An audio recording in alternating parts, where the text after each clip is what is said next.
जय श्री कृष्णा दोस्तों, सुविचार विद कान्हा जी के चैनल पे आप सभी का बहुत बहुत स्वागत है। आइए फिर मिलते एक नए वीडियो के साथ। नारद जी धरती पर रहने वाले लोगों को देखते हुए स्वर्ग में विचरण कर रहे थे। धरती पर रहने वाले लोगों के कर्म को देखकर नारद के मन में कर्मों के फल और पापों के दंड को लेकर विचार आए।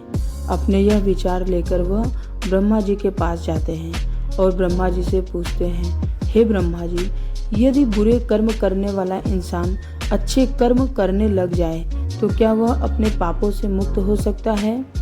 क्या वह अपने पापों से मिलने वाली सजा से बच सकता है?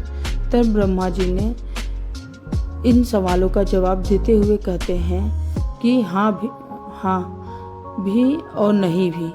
हाँ का मतलब यह कि अगर कोई इंसान अपने किए गए पापों से मुक्ति पाना चाहता है तो उसके लिए निस्वार्थ भाव से अपनाया गया दान, पुण्य, धर्म और भक्ति का रास्ता सबसे उत्तम होता है। अगर इंसान दिल से अपने पापों का पश्चाताप करते हुए निस्वार्थ भाव से दान, पुण्य, धर्म और भक्ति का रास्ता अपनाता है तो वह उस जन्म के पापों से मिलने वाले दंड से मुक्त हो सकता है। इससे उस इंसान के किए गए पापों की सजा कुछ कम जरूर हो जाएगी, लेकिन पापों का दंड तो जीवन फल के भोगना ही पड़ेगा। किंतु कुछ जघन्य अपराध यानी घोर पाप ऐसे होते हैं जिनका दंड शारीरिक एवं मानसिक रूप से न सिर्फ इस जन्म में बल्कि आने वाले एक या कई जन्मों तक भोगने पड़ते हैं। यानी इंसान के कर्म कभी पीछा नहीं छोड़ते। तो ऐसे में अगर इंसान दिल से अपने पापों का पश्चाताप करते हुए निस्वार्थ भाव से दान, पुण्य, पशु पक्षियों तथा लाचार इंसान एवं जानवरों की सेवा, धर्म और भक्ति का रास्ता अपनाता है तो आगे के जन्मों में पिछले वाले जन्मों के घोर अपराधों की सजा नहीं भोगनी पड़ेगा। यदि वे अपनी पूरी उम्र श्रद्धा और विश्वास से ईश्वर की भक्ति में और पुण्य कर्मों में लगा देता है तो वह अपने पापों से सदा के लिए मुक्त हो सकता है। पूरी श्रद्धा से की गई भगवान की भक्ति और निस्वार्थ भाव से अपनाया गया दान, पुण्य, धर्म और भक्ति में इतनी शक्ति होती है कि इंसान मोक्ष तक को प्राप्त कर सकता है। और नहीं का मतलब ये कि अगर वे इंसान दान, पुण्य, धर्म और भक्ति का रास्ता या कोई भी अच्छा कर्म निस्वार्थ भाव से न अपनाकर किसी स्वयं के मकसद को पूरा करने के लिए या लालच से अपनाता है तो इसे दिखावा बोला जाता है। ऐसा करने से उसे उसके पापों से छुटकारा कभी नहीं मिल सकता, अपने पापों से कभी मुक्त नहीं हो सकता। इंसान के द्वारा किया गया घोर अपराध और पाप उसका अगले कई जन्मों तक पीछा नहीं छोड़ते। तब ब्रह्मा जी नारद जी को इसी पर आधारित एक सच्ची कहानी सुनाते हैं। एक गांव में एक सूद नाम का इंसान रहता था। वह गलत लोगों की संगत में आ जाने की वजह से डाकू बन गया था। वह लोगों को मारकर अक्सर उनका धन लूटा लेता था। एक दिन डाकू जंगल से होता हुआ सड़क की ओर जा रहा था कि अचानक एक नाग नागिन का जोड़ा डाकू के रास्ते में आ जाते हैं। डाकू को देख नाग नागिन अपनी रक्षा के लिए फन फैला लेते हैं। डाकू घबरा जाता है और अपनी बंदूक उन नागिन पर तान देता है। यह देख नाग नागिन क्रोधित हो जाते हैं और उस डाकू पर हमला कर देते हैं। डाकू अपनी जान बचाने के लिए 2 कदम पीछे हटता हुआ नागिन पर गोली चला देता है। यह देख नाग डाकू पर तेजी से हमला करता हुआ डाकू की बंदूक पर चिपक जाता है और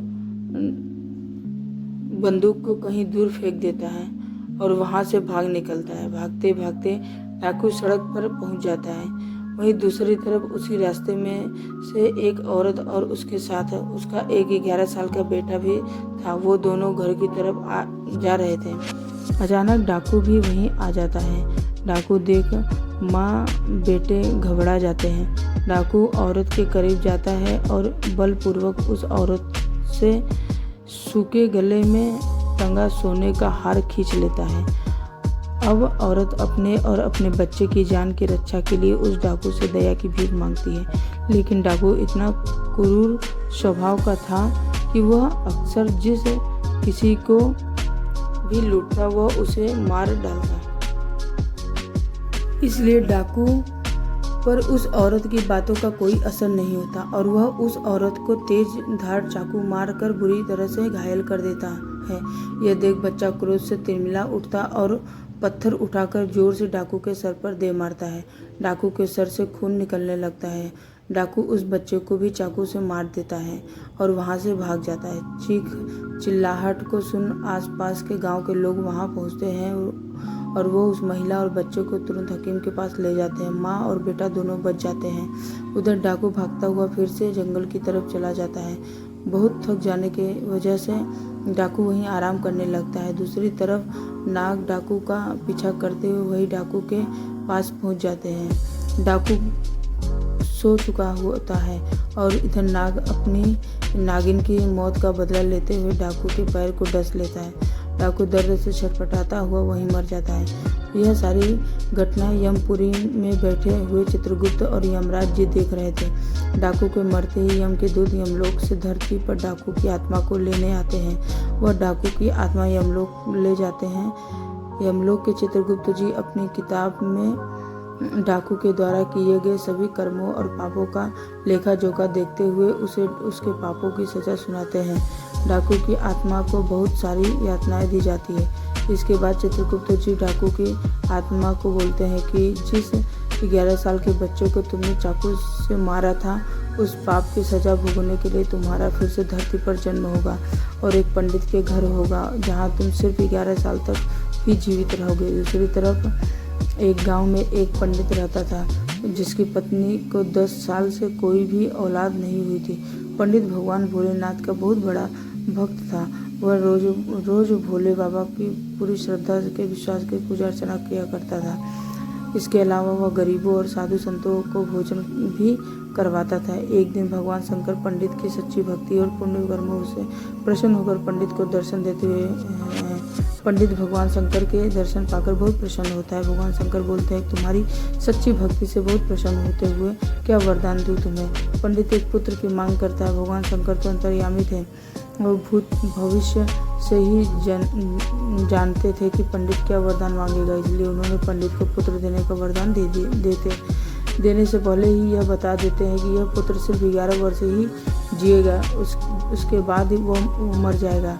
यह जानने के बाद भी पंडित कुछ नहीं बोलता क्योंकि उसे अपनी भक्ति पर पूरा विश्वास था कि भगवान अपने भक्त के साथ कभी अनन्य नहीं होने देंगे। यह सोचता हुआ पंडित पुत्र का वरदान मांग लेता है। भगवान शंकर पुत्र का वरदान देकर वहां से गायब हो जाते हैं। अगले 9 महीने बाद पंडित के घर पुत्र का जन्म होता है। इधर पंडित यह जानते हुए भी कि यह 11 साल से अधिक नहीं जिएगा फिर भी प्रसन्न रहता है। यह बात पंडित के घर में किसी से भी नहीं बताता। इधर पंडित अपने बेटे को धर्म कर्म पूजा भक्ति की सभी शिक्षाएं दे देता है। पंडित अपने बेटे का नाम शंकर रखता है। देखते ही देखते दिन बीतते गए। शंकर को 11 साल पूरे होने में सिर्फ 1 महीना ही बचा था। पंडित शंकर के मामा को तुरंत घर बुलवाते हैं और खूब सारा धन देकर काशी जाने को कहते हैं। पंडित धन देते हुए बोलता है कि वहाँ शंकर के हाथों 28 दिनों तक यज्ञ करवाना, साधु संतों को पूरी श्रद्धा से भोजन करवाना और पूरी विधि और महामृत्युंजय के मंत्र का जाप करते हुए 28 दिनों तक रोज सुबह भगवान शिव की पूरी श्रद्धा से विधि अनुसार पूजा करनी है। अगले ही दिन मामा और शंकर धन लेकर काशी के लिए निकल पड़ते हैं। काशी पहुंचते ही मामा और शंकर वो सब करना शुरू कर देते जैसा कि पंडित ने बताया था।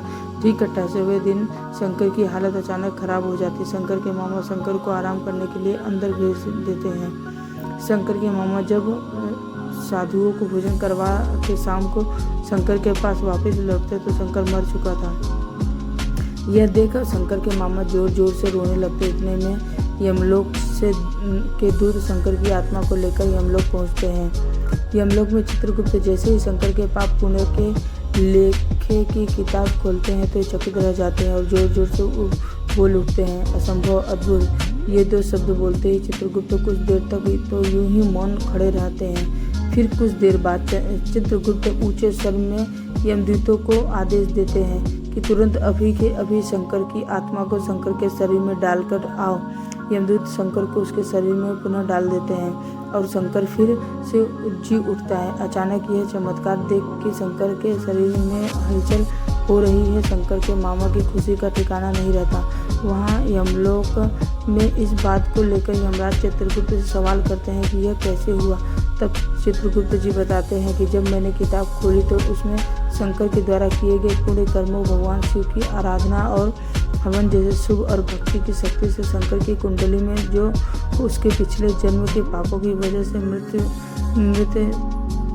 का योग बना था, वह योग खत्म हो चुका था। इसी के साथ शंकर के पुण्यों का लेखा सबसे अधिक था, जिस वजह से शंकर की उम्र बढ़कर 90 साल हो चुकी थी। इस वजह से मुझे सृष्टि के नियमों का पालन करते हुए शंकर की आत्मा को पुनः शंकर के शरीर में भेजना पड़ा। इधर शंकर के मामा पूरे हर्षोल्लास के साथ आंखों में खुशी के आंसू लेकर शंकर को लेकर घर पहुंचते हैं। तो शंकर को जिंदा देखकर शंकर के पिता इतना खुश होते हैं मानो उन्हें नया जीवन मिल गया हो। तब शंकर सबको वो सब बातें बताता है जो उसके साथ यमलोक में हुआ। यह सुन सभी का भगवान के प्रति श्रद्धा और विश्वास और बढ़ गया। इतना बोल ब्रह्मा जी अपनी कहानी समाप्त करते हैं। अब नारद जी को अपने सभी प्रश्नों का उचित जवाब मिल चुका होता है। यह कहानी आप सभी को कैसा लगा कृपया करके कमेंट करें और जिन्होंने जो चैनल पे नया है वो सब्सक्राइब करें। धन्यवाद।